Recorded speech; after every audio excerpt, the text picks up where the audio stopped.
కిరాణా కొట్టు నుంచి data centre వరకు సింగిల్ పోర్టల్ ద్వారా అనుమతులు మంజూరు చేసే విధానాన్ని రూపొందించాలని రాష్ట్ర విద్యా ఐటీ శాఖల మంత్రి నారా లోకేష్ అధికారులను ఆదేశించారు. వేగం, స్థిరత్వం, సర్వీస్ మన ప్రభుత్వ ప్రత్యేకతలని, సులభతరమైన సర్వీస్ డెలివరీ అందించాలని, ఎంప్లాయ్మెంట్ లింక్డ్ ఇంటెన్సివ్ అందించే అంశాన్ని పరిశీలించాలన్నారు. రాష్ట్రంలో 20 లక్షల ఉద్యోగాల కల్పనకు మంత్రి లోకేష్ నేతృత్వంలో ఏర్పాటైన మంత్రుల బృందం సమావేశం ఉండవల్లి నివాసంలో నిర్వహించారు. మంత్రులు కొండపల్లి శ్రీనివాసు, కందుల దుర్గేష్, టీజీ భరత్ హాజరయ్యారు.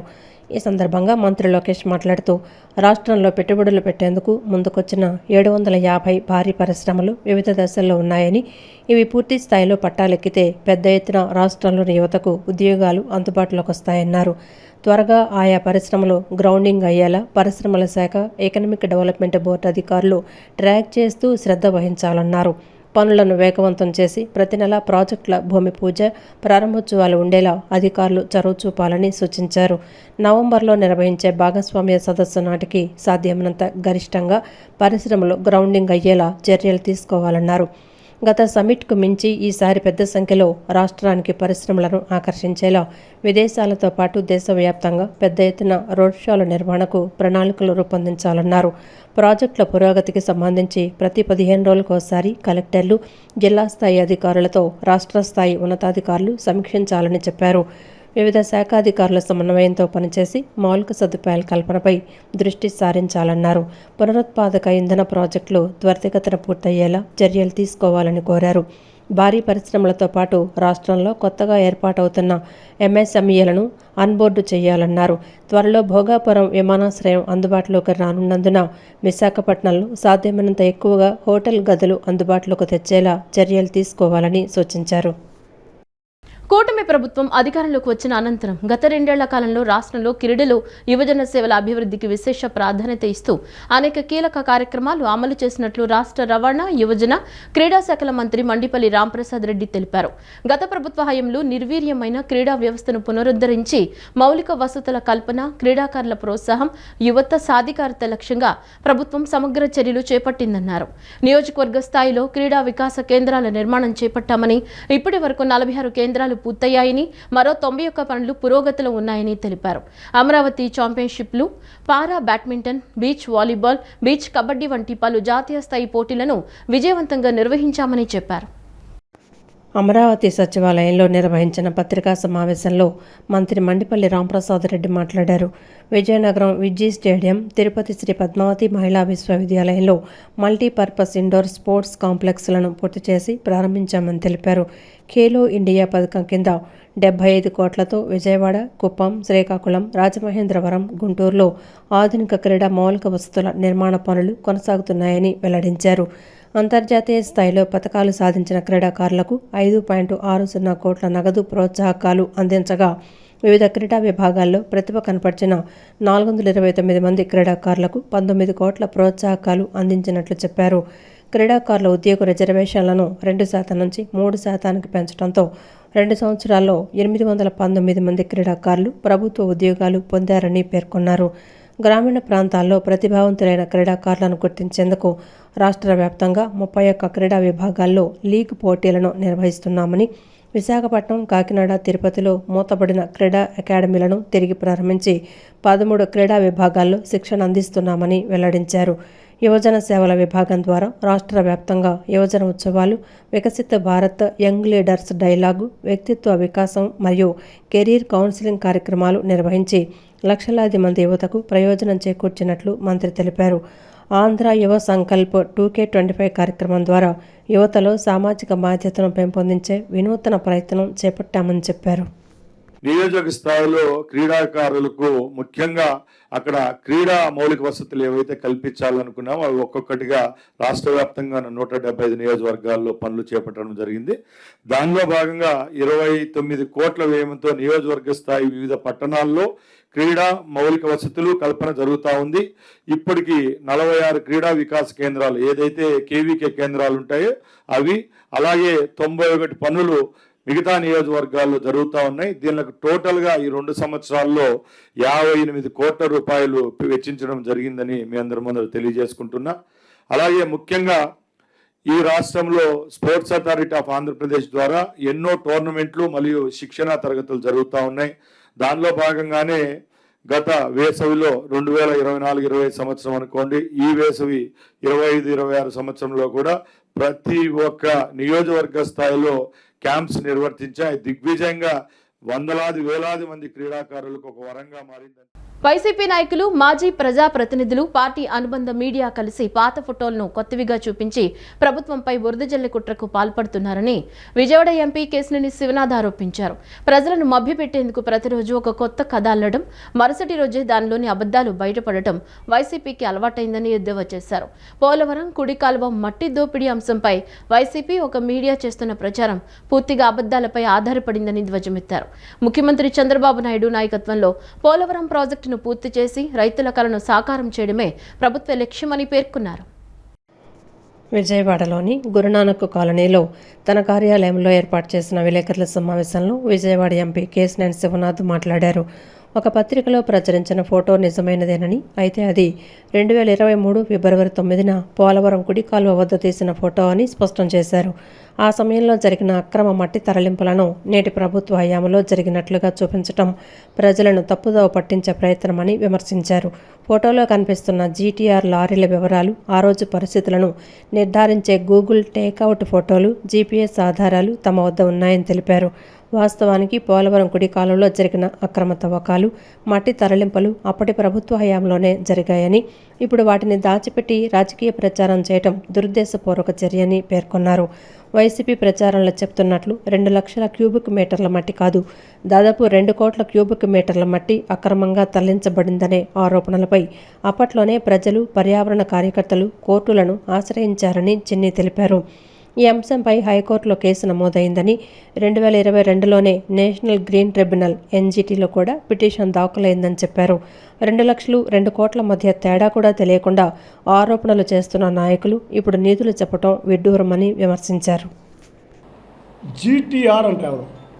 జీటీఆర్ లారీల దగ్గర మీద పేరు జీటీఆర్ అంట. మరి లారీలు కూడా అక్రమ దోపిడీ చేసింది నిజం. ఎవరి జీటీఆర్? ఏమి కథ? ఏమిటి దోపిడీ? అసలు వాళ్ళు రాసిన కథనం ప్రకారం అయితే 2 లక్షల క్యూబిక్ మీటర్స్ లూటీ జరిగిందంట. కానీ 2 లక్షల కాదు, 2 కోట్ల క్యూబిక్ మీటర్ల ప్రజాధనం లూటీ అయ్యింది. అప్పుడు ప్రభుత్వ అధికారులకి పట్టిస్తే, ప్రజలు చెబితే ఆ రోజు ప్రభుత్వాధికారులు దాన్ని ప్రభుత్వాధికారులు ఆ రోజు పట్టించుకోకపోతే అప్పుడు హైకోర్టులో కేసు కూడా ఫైల్ అయింది. ఏమని? 2 కోట్ల క్యూబిక్ మీటర్ల మట్టి పోలవరం కుడి కాలువ వల్ల మనకి దోచేశారు, దొంగలు దోచేశారు 2023లో అని. ఆ 2023లో దోచేసిన హైకోర్టులో కేసు కాగితాలు మీకు ఇస్తున్నాం. అంతేకాకుండా నేషనల్ గ్రీన్ ట్రిబ్యునల్లో కూడా కేసు 2022లోనే ఫైల్ అయింది. పోలవరం కుడికాల వల్ల 2 కోట్ల క్యూబిక్ మీటర్ల మట్టి దోచేశారు అని. నిజమే, నువ్వు రాసింది నిజమే కదా. లూటీ జరిగిన మాట నిజం. 2 లక్షలు కాదమ్మా, 2 కోట్లు జరిగినాయి. ఓ ఫేక్ మనుషులు. కానీ టైం ఎప్పుడు? 2023. సరే, నేనేదో 2 లక్షల తీసేసాను అన్నారు, మరి ఫోటో కూడా లేదు. ఇవన్నీ కూడా కాకుండా గూగుల్ టేక్అవుట్లో ఆ రోజు జరిగిన ఫోటోలు, గూగుల్ టేక్అవుట్లో విత్ జీపీఎస్లతో గూగుల్ టేక్అవుట్లో ఆ రోజు జరిగిన ఫోటోలు. సాయి కృష్ణ అదృశ్యం కేసులో అరెస్టైన సీఐ నాగరాజును పోలీసులు విజయవాడ కోర్టులో హాజరుపరిచారు. అంతకుముందు జీజీహెచ్లో సీఐ నాగరాజుకు వైద్య పరీక్షలు నిర్వహించారు. అక్కడి నుంచి పోలీసులు నాగరాజును కోర్టుకు తరలించారు. సాయికృష్ణ అదృశ్యం కేసులో సిఐ నాగరాజును పోలీసులు కోర్టులో హాజరుపరిచారు. సిఐ నాగరాజును నిన్న సాయంత్రం పోలీసులు అదుపులోకి తీసుకొని రాత్రి కమాండ్ కంట్రోల్ రూమ్లోనే ఉంచారు. ఈరోజు ఉదయం జీజీహెచ్లో సిఐ నాగరాజుకు వైద్య పరీక్షలు నిర్వహించారు. వైద్య పరీక్షల తర్వాత నాగరాజును మెజిస్ట్రేట్ ముందు ప్రవేశపెట్టారు. భారీ భద్రత నడుమ పోలీసులు కోర్టుకు తీసుకొచ్చారు. నిన్న అజిత్ సింగ్ నగర్లో సిఐ నాగరాజును సిట్ అధికారులు అరెస్టు చేశారు. సాయికృష్ణ అదృశ్యంపై సిఐ నాగరాజును సిట్ అధికారులు ప్రశ్నించారు. సాయికృష్ణను మార్కాపురం నుంచి విజయవాడకు తెచ్చారనే ఆరోపణలపై ఆరా తీశారు. కృష్ణలంక పిఎస్లోని మిగతా సిబ్బంది పాత్ర, సీసీ కెమెరాల ఫుటేజీపై సిట్ ఆరా తీశారు. కృష్ణా జిల్లా అవనిగడ్డ నియోజకవర్గంలో మంత్రి నారా లోకేష్ పర్యటిస్తున్నారు. కొక్కిలిగడ్డ నుంచి మోపిదేవి శ్రీ సుబ్రహ్మణ్యేశ్వర స్వామి ఆలయానికి చేరుకున్న మంత్రి అక్కడ ప్రత్యేక పూజలు చేశారు. స్వామివారి పుట్టలో పాలు పోసి మొక్కులు చెల్లించుకున్నారు. ఆలయ సంప్రదాయం ప్రకారం స్వామివారి ఫోటో, లడ్డూ ప్రసాదాన్ని అందించి లోకేష్ను అధికారులు సత్కరించారు. కృష్ణా జిల్లా అవనిగడ్డ నియోజకవర్గంలో మంత్రి నారా లోకేష్ పర్యటిస్తున్నారు. కొక్కిలిగడ్డ నుంచి మోపిదేవి శ్రీ సుబ్రహ్మణ్యేశ్వర స్వామి ఆలయానికి చేరుకున్న మంత్రి అక్కడ ప్రత్యేక పూజలు చేశారు. ఆలయానికి చేరుకునే ముందు గ్రామస్తులను ఆప్యాయంగా పలకరించారు. బాగున్నారా అంటూ మంత్రి కరచాలనం చేశారు. ఒక్కసారిగా తమ వద్దకు మంత్రి రావడంతో ప్రజలు, భక్తులు ఆశ్చర్యానికి గురయ్యారు. లోకేష్ అన్నా అంటూ ప్రేమతో మంత్రిని స్థానిక ప్రజానీకం పలకరించింది. అనంతరం వేదాశీర్వచనాలతో లోకేష్కు దేవాదాయ శాఖ అధికారులు, ఆలయ అర్చకులు స్వాగతం పలికారు. శ్రీ సుబ్రహ్మణ్యేశ్వర స్వామివారికి ప్రత్యేక పూజలు నిర్వహించిన మంత్రి స్వామివారి పుట్టలో పాలు పోసి మొక్కులు చెల్లించుకున్నారు. ఆలయ సాంప్రదాయం ప్రకారం స్వామివారి ఫోటో, లడ్డు ప్రసాదాన్ని అందించి లోకేష్ను అధికారులు సత్కరించారు. లోకేష్ వెంట స్వామివారిని ఎంపీ బాలశౌరి, ఎమ్మెల్యేలు మండలి బుద్ధప్రసాద్, బోడే ప్రసాద్, వెనిగండ్ల రాము, కాగితా దర్శించుకున్నారు. అనంతరం మోపిదేవిలో ఏర్పాటు చేసిన ప్రత్యేక శిబిరంలో టీడీపీ కార్యకర్తలు, నేతల సమన్వయ సమావేశంలో మంత్రి లోకేష్ పాల్గొన్నారు.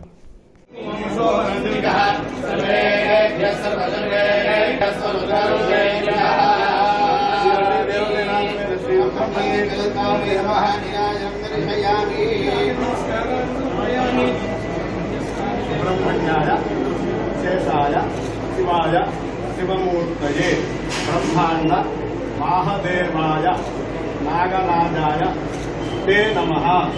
విశేష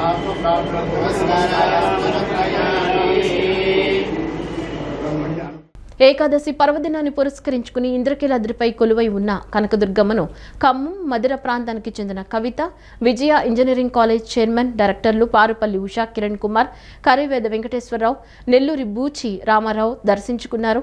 దర్శనానంతరం వేద మండపంలో అర్చకులు, పండితులు వారికి మంత్రపుష్పాలతో వేదాశీర్వచనాలు అందించి లడ్డూ ప్రసాదాలను అందజేశారు. జగన్మాత ఆశీస్సులతో ఉభయ తెలుగు రాష్ట్రాలు ఎల్లప్పుడూ ఆయురారోగ్యాలతో, అష్టైశ్వర్యాలతో సుభిక్షంగా ఉండాలని తాము ప్రార్థించినట్లు తెలిపారు. ఏకాదశి పర్వదినాన్ని పురస్కరించుకొని ఇంద్రకీలాద్రిపై కొలువై ఉన్న కనకదుర్గమ్మ సన్నిధి భక్తుల రాకతో కిటకిటలాడింది. పవిత్రమైన ఈ రోజున అమ్మవారిని దర్శించుకునేందుకు ఆంధ్రప్రదేశ్తో పాటు పొరుగు రాష్ట్రమైన తెలంగాణ నుండి కూడా భక్తులు అత్యంత పెద్ద ఎత్తున తరలివచ్చారు. తెల్లవారుజాము నుంచే ఆలయ పరిసరాలన్నీ భక్తుల కోలాహలంతో, క్యూలైన్లన్నీ దుర్గమ్మ నామస్మరణలతో మారుమోగిపోయాయి. భక్తులంతా ఎంతో భక్తి శ్రద్ధలతో క్యూలైన్లలో వేచి ఉండి అమ్మవారిని దర్శించుకొని తమ సేవలలో తరించారు. ఖమ్మం, మధిర ప్రాంతానికి చెందిన కవిత, విజయ ఇంజనీరింగ్ కాలేజ్ చైర్మన్, డైరెక్టర్లు పారుపల్లి ఉషా కిరణ్ కుమార్, కరివేద వెంకటేశ్వరరావు, నెల్లూరి బూచి రామారావు తమ బంధుమిత్ర పరివారంతో కలిసి అమ్మవారిని ప్రత్యేకంగా దర్శించుకున్నారు. దర్శన అనంతరం వేద మండపంలో అర్చకులు, పండితులు వారికి మంత్రపుష్పాలతో వేదాశీర్వచనాలు అందించి లడ్డూ ప్రసాదాలను అందజేశారు. అనంతరం కరివేద వెంకటేశ్వరరావు మీడియాతో మాట్లాడుతూ ఎంతో పవిత్రమైన ఏకాదశి పర్వదినన్నాడు దుర్గమ్మను దర్శించుకోవటం తమకు లభించిన గొప్ప భాగ్యమని, ఎంతో ఆనందంగా ఉందని హర్షం వ్యక్తం చేశారు. ఎందరో భక్తులకు అభయహస్తం అందిస్తూ కాపాడుతున్న ఆ జగన్మాత ఆశీస్సులతో ఉభయ తెలుగు రాష్ట్రాలు ఎల్లప్పుడూ ఆయురారోగ్యాలతో, అష్టైశ్వర్యాలతో సుభిక్షంగా ఉండాలని తాము ప్రార్థించినట్లు తెలిపారు. రాబోయే రోజుల్లో సకాలంలో వర్షాలు కురిసి పంటలు బాగా పండి రైతాంగం అంతా సంతోషంగా ఉండాలని అమ్మవారిని వేడుకున్నామన్నారు. అలాగే ముఖ్యమంత్రి నారా చంద్రబాబు నాయుడు నేతృత్వంలోని ప్రభుత్వ పాలనకు, రాష్ట్ర ప్రగతికి ఆ దుర్గమ్మ తల్లి ఆశీస్సులు, రక్ష ఎల్లవేళలా ఉండాలని మనస్ఫూర్తిగా ఆకాంక్షిస్తున్నట్లు ఈ సందర్భంగా ఆయన పేర్కొన్నారు. దుర్గా మల్లేశ్వరి దేవస్థానంలో ఈరోజు అమ్మవారిని దర్శించుకోవటం ఈ ఉభయ తెలుగు రాష్ట్రాలకు కూడా వారి దీవెనలు అందిస్తూ ఈ రాష్ట్రం సుభిక్షంగా ఉండేటట్లు ఈ రాష్ట్రాన్ని తన చల్లని చూపుతోని, చల్లని దృష్టితోని చూస్తున్నటువంటి ఆ అమ్మవారిని ఈ పవిత్ర ఏకాదశి రోజు దర్శించుకోవటం ఎందరో భక్తులకు తాము కోరినటువంటి కోరికలను తీరుస్తూ అందరికీ కూడా అభయహస్తం అందిస్తున్నటువంటి అమ్మవారు ఈ తెలుగు రాష్ట్రాల్లో ఉన్నటువంటి ప్రజానీకం మీద వారి యొక్క చల్లని చూపు ఇదే విధంగా ఉండాలని తెలంగాణ నుంచి వచ్చినటువంటి మేము మనస్ఫూర్తిగా కోరుకుంటున్నాం. ఈ సంవత్సరం కూడా సకాలంలో వర్షాలు వచ్చి మరి బాబుగారి పాలన కూడా అందరికీ చేరువయ్యేటట్లు ఈ రాష్ట్రంలో ఉన్నటువంటి ప్రతి ఒక్క ప్రజానీకం కూడా సుఖ సంతోషాలతోని జీవించే విధంగా ఉండాలని కూడా అమ్మవారిని మనస్ఫూర్తిగా కోరుకుంటున్నాం. థ్యాంక్ యూ అండి. చాలా మంచి దర్శనం. ప్రజలు ఎంతో భక్తిభావంతో ఇక్కడికి విచ్చేయటం, ఏర్పాట్లన్నీ కూడా బాగున్నాయి. కృష్ణలంకకు చెందిన గాదే సాయికృష్ణ కేసు విచారణను కేంద్ర దర్యాప్తు సంస్థ సిబిఐకి అప్పగించాలని కోరుతూ హైకోర్టులో దాఖలైన ప్రజాహిత వ్యాజ్యంపై ఈరోజు హైకోర్టులో విచారణ జరిగింది. ఈ కేసు విచారణ సందర్భంగా ఏపీ ప్రభుత్వం తరపున అడ్వకేట్ జనరల్ కోర్టుకు దర్యాప్తు పురోగతిని వివరించారు. కేసులో ప్రధాన నిందితుడిగా ఉన్న కృష్ణలంక సీఐ నాగరాజును ఇప్పటికే పోలీసులు అరెస్టు చేశారని, ఈ రోజే ఆయనను కోర్టు ముందు హాజరుపరుస్తామని ఏజీ హైకోర్టుకు స్పష్టం చేశారు. అడ్వకేట్ జనరల్ వాదనలు విన్న హైకోర్టు సిట్ దర్యాప్తు ఎలా సాగుతుందో, నిందితులపై ఎలాంటి చర్యలు తీసుకుంటారో, ఏం చేస్తారో వేచి చూద్దామని వ్యాఖ్యానించింది. అనంతరం ఈ కేసు తదుపరి విచారణను జూలై 6వ తేదీకి వాయిదా వేసింది. విజయవాడ కృష్ణలంకకు చెందిన గాదే సాయికృష్ణ కేసు ఆంధ్రప్రదేశ్ రాజకీయ పోలీసు వర్గాల్లో సంచలనంగా మారిన ఈ కేసు విచారణను కేంద్ర దర్యాప్తు సంస్థ సిబిఐకి అప్పగించాలని కోరుతూ హైకోర్టులో దాఖలైన ప్రజాహిత వ్యాజ్యంపై ఈరోజు హైకోర్టులో విచారణ జరిగింది. ఈ కేసు విచారణ సందర్భంగా ఏపీ ప్రభుత్వం తరపున అడ్వకేట్ జనరల్ కోర్టుకు దర్యాప్తు పురోగతిని వివరించారు. ఈ కేసు సమగ్ర దర్యాప్తు కోసం ఇప్పటికే పోలీసు ఉన్నతాధికారులతో కూడిన ప్రత్యేక దర్యాప్తు బృందాన్ని ఏర్పాటు చేసినట్లు ఏజీ ధర్మాసనానికి తెలిపారు. ఈ కేసులో దర్యాప్తు పారదర్శకంగా సక్రమంగా సాగేందుకు ప్రభుత్వం అన్ని రకాల కఠిన చర్యలు తీసుకుందని వెల్లడించారు. కేసులో ప్రధాన నిందితుడిగా ఉన్న కృష్ణలంక సీఐ నాగరాజును ఇప్పటికే పోలీసులు అరెస్టు చేశారని, ఈ రోజే ఆయనను కోర్టు ముందు హాజరుపరుస్తామని ఏజీ హైకోర్టుకు స్పష్టం చేశారు. అడ్వకేట్ జనరల్ వాదనలు విన్న హైకోర్టు సిట్ దర్యాప్తు ఎలా సాగుతుందో, నిందితులపై ఎలాంటి చర్యలు తీసుకుంటారో, ఏం చేస్తారో వేచి చూద్దామని వ్యాఖ్యానించింది. అనంతరం ఈ కేసు తదుపరి విచారణను జూలై 6వ తేదీకి వాయిదా వేసింది. సిట్ విచారణలో సిఐ నాగరాజు నోరు విప్పని నేపథ్యంలో ఆయన అరెస్టు కావటం, కోర్టు ముందు హాజరుపరుస్తుండటంతో ఈ కేసులో మరిన్ని సంచలన నిజాలు బయటకొచ్చే అవకాశం ఉంది. ఉద్యోగుల సంక్షేమం, భవిష్యత్ భద్రత, న్యాయమైన డిమాండ్ల పరిష్కారం దిశగా కేబినెట్ తీసుకున్న చారిత్రాత్మక నిర్ణయాలను ఏపీ ఎన్జీఓ సంఘం హర్షిస్తోందని సంఘ రాష్ట్ర అధ్యక్షుడు, AP JAC chairman Vidyasagar, AP సచివాలయ సంఘం అధ్యక్షుడు రామకృష్ణ తెలిపారు. ఓపీఎస్ అమలు నిర్ణయం ఉద్యోగుల దీర్ఘకాలిక పోరాటానికి దక్కిన గొప్ప విజయమన్నారు. ప్రభుత్వ రంగ సంస్థలు, గురుకుల విద్యా సంస్థల, వివిధ సొసైటీ ఉద్యోగుల పదవీ విరమణ వయస్సును 60 నుంచి 62 ఏళ్లకు పెంచడాన్ని స్వాగతించారు. సీఎం చంద్రబాబు, ఉప ముఖ్యమంత్రి పవన్ కళ్యాణ్, మంత్రి పయ్యావుల కేశవ్, విద్యాశాఖ మంత్రి లోకేష్ కు ఆయన కృతజ్ఞతలు తెలిపారు. మేనిఫెస్టోలో ఇచ్చిన హామీకి అనుగుణంగా మిగిలిన సిపిఎస్ ఉద్యోగులకు న్యాయం చేస్తారని ఆశిస్తున్నామన్నారు. కేబినెట్ సమావేశంలో ఉద్యోగులకు మేలు చేసేలా తీసుకున్న నిర్ణయాలపై ఉద్యోగ సంఘాల నేతలు ముఖ్యమంత్రి చంద్రబాబును కలిసి ధన్యవాదాలు తెలిపారు. ప్రభుత్వ రంగ సంస్థలు, సొసైటీల్లో ఉద్యోగ విరమణ వయస్సు 60 నుంచి 62కు పెంపు, 2004 సెప్టెంబర్కు ముందు నోటిఫికేషన్లతో నియామకమైన ఉద్యోగులకు పాత పెన్షన్ విధానాన్ని అమలు చేయాలని కేబినెట్ నిర్ణయించింది. ఈ మేరకు వివిధ ఉద్యోగ సంఘాలకు చెందిన ప్రతినిధులు సీఎం చంద్రబాబును కలిసి కృతజ్ఞతలు తెలిపారు. కూటమి ప్రభుత్వం అధికారంలోకి వచ్చినప్పటి నుంచి ఉద్యోగుల సమస్యలను పరిష్కరించేలా తీసుకున్న వివిధ నిర్ణయాలతో తాము ఊరట పొందుతున్నామని ఉద్యోగ సంఘ నేతలు సీఎంకు వివరించారు. సుదీర్ఘకాలంగా పెండింగ్లో ఉన్న వివిధ సమస్యల పరిష్కారంతో ఉద్యోగులకు, ఉద్యోగుల కుటుంబాలకు ఎంతో లబ్ధి కలుగుతోందని వెల్లడించారు. రాష్ట్రం ఆర్థికంగా ఇబ్బందుల్లో ఉన్నప్పటికీ ప్రభుత్వం ఉద్యోగుల సంక్షేమం కోసం ప్రభుత్వం తీసుకున్న నిర్ణయాలను ఎప్పటికీ మరువలేమన్నారు. రాష్ట్ర ప్రయోజనాల కోసం, ప్రజల కోసం ఉద్యోగులు పనిచేయాలని సీఎం ఉద్యోగ సంఘాల నేతలకు సూచించారు. ఉద్యోగ సంఘాలన్నీ కలిసికట్టుగా రాష్ట్రాభివృద్ధికి కృషి చేయాలని ముఖ్యమంత్రి చెప్పారు. ఏపీ ఎన్జీఓ సంఘ అధ్యక్ష కార్యదర్శులు విద్యాసాగర్, ప్రసాద్, ఏపీ సచివాలయ సంఘ అధ్యక్ష కార్యదర్శులు రామకృష్ణ, నాపా ప్రసాద్ సహా సిపిఎస్, పిఎస్యు ఉద్యోగుల అసోసియేషన్, గురుకుల సొసైటీలు, డిఎస్సి 2003 ఉపాధ్యాయుల సంఘానికి చెందిన నేతలు ముఖ్యమంత్రి చంద్రబాబును కలిసి ధన్యవాదాలు తెలియజేశారు. కేంద్ర ప్రభుత్వ 57 మెమో ప్రకారం 11,000 మంది, దాదాపు 8,000 మంది ఉపాధ్యాయులు, 3,000 మంది పోలీస్ అధికారులు 2,000 మంది, మరి ఎన్జిఓస్ కానీ గెజిటెడ్ అధికారులు కానీ ఇవాళ 11,000 మంది ఎన్నో రోజుల నుంచి ఎదురు చూస్తున్న కళ, వారి కుటుంబ సభ్యులు మొత్తం మాకు పెన్షన్ అనేది ఒక కళ, పెన్షన్ అనేది మా జీవితంలో మా కుటుంబంలో ఒక దీపం అని చెప్పి దాదాపు 4 సంవత్సరాలుగా తిరుగుతున్న వాళ్ళందరికీ కూడా ఇవాళ కేబినెట్ సమావేశంలో ఆ 11,000 మందిని ఓపీఎస్లోకి తేవటానికి మరి ఆమోదం తెలిపినందుకు మరి కేబినెట్ సమావేశం తెలిపింది. మరి దానితో పాటు ప్రభుత్వ రంగ సంస్థ ఉద్యోగులు 9, 10 షెడ్యూళ్ళు ఏదైతే ఉన్నాయో వాటన్నిటికీ, గురుకులాలు అలాగే సొసైటీలో ఉన్న ఉద్యోగ ఉపాధ్యాయులందరికీ కూడా పదవీ విరమణ వయసు పెంపుని 60 నుంచి 62 కూడా కేబినెట్ ఆమోదం తెలిపింది. మరి ఈ సందర్భంగా ఏపీ ఎన్జిఓస్ పక్షాన, ఏపీ జేఏసీ పక్షాన, ఈ రాష్ట్రంలోని ఉద్యోగ ఉపాధ్యాయ కార్మిక పెన్షనర్లందరి పక్షాన కూడా ఎన్నో ఏళ్ల కళ ఇవాళ నెరవేరింది. ఇవాళ ప్రతి సిపిఎస్ ఉద్యోగి ఎవరైతే 11,000 మంది ఉన్నారో ప్రతి సిపిఎస్ ఉద్యోగి కూడా ఈ కేబినెట్ సమావేశం వెంక చూస్తున్నాడు, ముఖ్యమంత్రి గారు ఏమంటే చూస్తున్నాడు, మంత్రివర్గ సమావేశం ఏం జరుగుద్దా అని చెప్పి చూస్తున్నారు. ఇవాళ వారి కళ ఫలించింది, 11,000 మందికి చేశారు. ఈ సందర్భంగా రాష్ట్ర ముఖ్యమంత్రి గౌరవనీయులు నారా చంద్రబాబు నాయుడు గారికి, డిప్యూటీ ముఖ్యమంత్రి పవన్ కళ్యాణ్ గారికి, నారా లోకేష్ గారికి, మరి మాకు ప్రతి విషయంలోనూ ఎంప్లాయీస్కి సంబంధించిన ప్రతి అంశాన్ని ముందుకు తీసుకెళ్లడంలో ముందున్న రాష్ట్ర ఆర్థిక శాఖ మంత్రులు పయ్యావులు కేశవ్ గారికి, చీఫ్ సెక్రటరీ సాయి ప్రసాద్ గారికి, మరి మిగతా సంబంధిత అధికారులందరికీ కూడా మరొకసారి ఈ రాష్ట్రంలోని ఉద్యోగులందరి పక్షాన కూడా చేస్తున్నాం. అట్లా ఏదైతే 2004 నోటిఫికేషన్ ముందు ఉద్యోగంలో జాయిన్ అయ్యి వివిధ శాఖల్లో పనిచేసిన ఉద్యోగులు సిపిఎస్ కాంట్రిబ్యూటివ్ పెన్షన్ స్కీమ్ నుంచి ఓల్డ్ పెన్షన్ స్కీమ్లో తీసుకురావడానికి ఆప్షన్ ఇవ్వడానికి ఈరోజు మంత్రివర్గం ఆమోదం తెలపడం జరిగింది.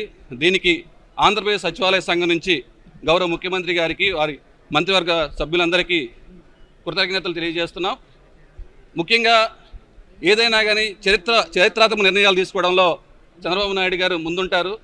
దీనికి కారణం 2017లో ఇదే సిపిఎస్ ఉద్యోగులకు సంబంధించి గ్రాట్యుటీ మంజూరు చేయటం దేశ చరిత్రలో లేని విధంగా ఫస్ట్ టైం మన రాష్ట్రం గౌరవ ముఖ్యమంత్రి గారు చంద్రబాబు నాయుడు గారి ఆధ్వర్యంలో 2017లో సిపిఎస్ ఉద్యోగులకి గ్రాట్యుటీ మంజూరు చేయడం జరిగింది. తద్వారా ఈరోజు 16 లక్షల రూపాయలు సిపిఎస్ ఉద్యోగులకి గ్రాట్యుటీ తీసుకోవడం జరుగుతుంది. దాంతోపాటు సిపిఎస్ ఉద్యోగులు ఎవరైనా చనిపోయిన పక్షంలో వాళ్ళ కుటుంబ సభ్యులకి ఫ్యామిలీ పెన్షన్ కూడా మంజూరు చేస్తూ 2017లో ఒక చారిత్రాత్మక నిర్ణయం తీసుకున్నారు. అది ఏ దేశ చరిత్రలో కూడా ఫస్ట్ టైం మన రాష్ట్రం సాధించిన ఘనతగా చెప్పుకుంటాం. ముఖ్యంగా ఎన్ని ఆర్థిక ఇబ్బందులున్నా కానీ ఈ రోజున దీనివల్ల 11,000 మంది ఉద్యోగులు, వాళ్ళ కుటుంబ సభ్యులు దీనికి వ్యతిరేకాలు తెలియజేస్తున్నారు. వాళ్ళ జీవితం ఈరోజు చాలా సుదినంగా భావిస్తున్నారు, వాళ్ళ ఫ్యామిలీ మెంబర్స్ కానీ అందరు కానీ. ముఖ్యంగా దీని ద్వారా ప్రతి ఉద్యోగికి సుమారు 3.3 crores వాళ్ళ సర్వీస్ బెనిఫిట్స్ గవర్నమెంట్ ఇవ్వడం జరుగుతుంది. అంటే ఈరోజు ఉన్న ఆర్థిక పరిస్థితుల్లో ఒక ఉద్యోగికి 3 కోట్ల రూపాయలు ఈ సర్వీస్ అనంతరం కూడా చెల్లించే పరిస్థితి. ఇంత ఫైనాన్షియల్ ఇబ్బందులు ఉన్నా కానీ ఈ 11,000 కుటుంబాలకి ముఖ్యమంత్రి గారు ఒక ఇంటి పెద్దగా ఉండి ఈ చారిత్రక నిర్ణయం తీసుకున్నారు. ఏ రాష్ట్రంలో అయినా పన్ను పెంచుకుంటూ వెళ్లడం తప్ప తగ్గించడం ఉండదని, కానీ ఆంధ్రప్రదేశ్ రాష్ట్రంలో అది సాధ్యమైందని ట్రావెల్స్ అసోసియేషన్ ప్రతినిధులు తెలిపారు. టూరిస్టు బస్సు పరిశ్రమపై 1000 కుటుంబాలు ఆధారపడి ఉన్నాయని చెప్పారు.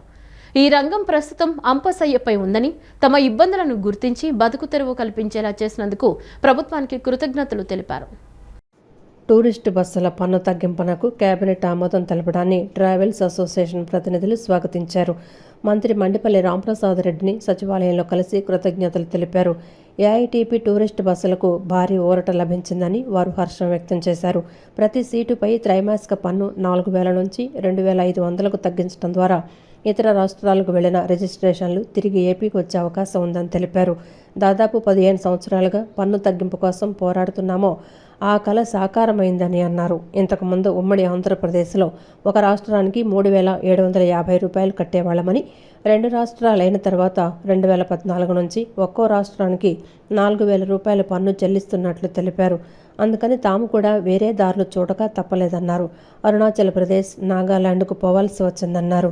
ఇప్పుడు ప్రభుత్వం తమను పిలిచి అడిగితే పన్ను తగ్గించాలని కోరగా ప్రభుత్వం అంగీకరించి తమకు మేలు చేసిందన్నారు. రవాణా పన్ను ఇప్పుడు 2,500 ఉండటంతో తమకు వెసులుబాటు ఉందని చెప్పారు. ఒక్కొక్క రాష్ట్రానికి 4,000 రూపాయలు ట్యాక్స్ కడుతున్నాము. అందుకని మేము కూడా వేరే దారులు చూడక తప్పలేదు. అందుకనే బయట పోవాల్సి వచ్చింది వేరే రాష్ట్రాలకి, అరుణాచల్ ప్రదేశ్, నాగాలాండ్ ఇవన్నీ. ఇప్పుడు ప్రభుత్వం మమ్మల్ని పిలిచి మీరైతే బండ్లు ఇక్కడికి చేసుకోవాలంటే ఏం కావాలంటే కొద్దిగా ట్యాక్స్ తగ్గించమని అడిగాము. ఈ ప్రభుత్వం ఆ పని చేసి మాకు చాలా మేలు చేసింది. ఇప్పుడు 4,000 రూపాయలు ఉన్న ఈ ఆంధ్రప్రదేశ్ రాష్ట్ర రవాణా పన్ను ఇప్పుడు మాకు 2,500కే ఉండడం వల్ల మాకు కొద్దిగా వెసులుబాటు ఉందండి. ఏ రాష్ట్రంలోనైనా తీసుకోండి, ట్యాక్స్ పెరుగుతా వెళ్తుంది కానీ తగ్గిస్తాం అనేది ఉండదు.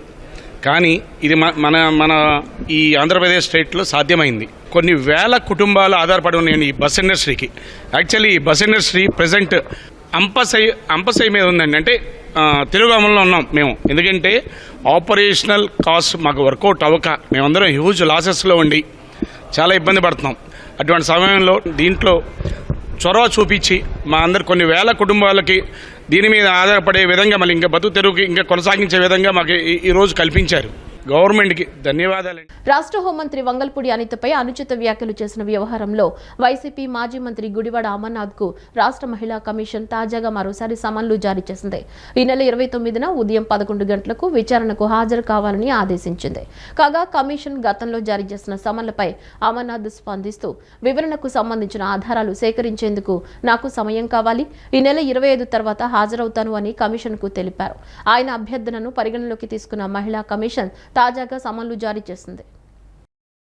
రౌడీ, గంజాయి, బ్లడ్ బ్యాచ్లను కట్టడి చేసిన సిఐ నాగరాజు సముద్రుడైన అధికారిని, ఆయనపై ప్రభుత్వం చర్యలు తీసుకోకుండా మళ్లీ ఆయన్నే కృష్ణలంక సిఐగా నియమించారంటూ రాణిగారితోట మహిళలు నిన్న కొవ్వొత్తుల ప్రదర్శన నిర్వహించారు.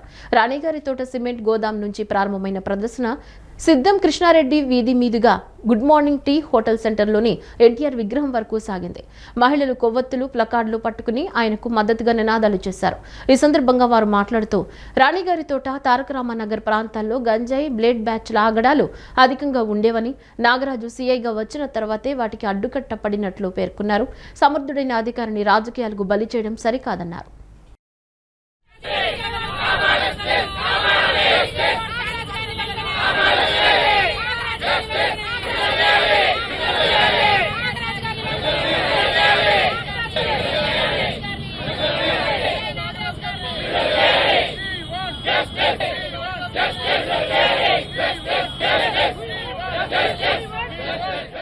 5 ఏళ్లలోపు వయసు కలిగి ఉన్న 49,20,239 మంది చిన్నారులకు పోలియో చుక్కలు వేయడానికి అన్ని ఏర్పాట్లు పూర్తి చేశారు. రాష్ట్రంలో చివరి పోలియో కేసు 2008లో నమోదైంది. అప్పటి నుంచి ఆంధ్రప్రదేశ్ పోలియో రహిత రాష్ట్రంగా కొనసాగుతుంది. పల్స్ పోలియో కార్యక్రమంలో భాగంగా ఈ నెల 28న రాష్ట్రంలో ఏర్పాటు చేసిన 29,873 కేంద్రాల్లో పోలియో చుక్కలు వేస్తారు. వలస కుటుంబాలు, నిర్మాణ ప్రాంతాలు, ఇటుక బట్టీలు, సంచార జాతుల నివాస ప్రాంతాల్లోని చిన్నారులను చేరుకునేందుకు 1757 ప్రత్యేక బృందాలను నియమించారు. బస్ స్టేషన్లు, రైల్వే స్టేషన్లు, విమానాశ్రయాలు, జాతరలు, సంతలు, ప్రధాన రాకపోకల ప్రాంతాల కోసం 1144 ప్రత్యేక కేంద్రాలను ఏర్పాటు చేశారు. ఇంటింటికి వెళ్లేందుకు 59,746 బృందాలను ఆరోగ్య శాఖ సిద్ధం చేసింది. ఈ కార్యక్రమ నిర్వహణలో 1,31,298 మంది సిబ్బంది పాల్గొనున్నారు. కేంద్ర ప్రభుత్వం నుంచి అందిన 68,67,740 మోతాదుల పోలియో వ్యాక్సిన్ ఇప్పటికే జిల్లాలకు తరలించారు. ఈ వార్తలు ఇంతటితో సమాప్తం. నమస్కారం.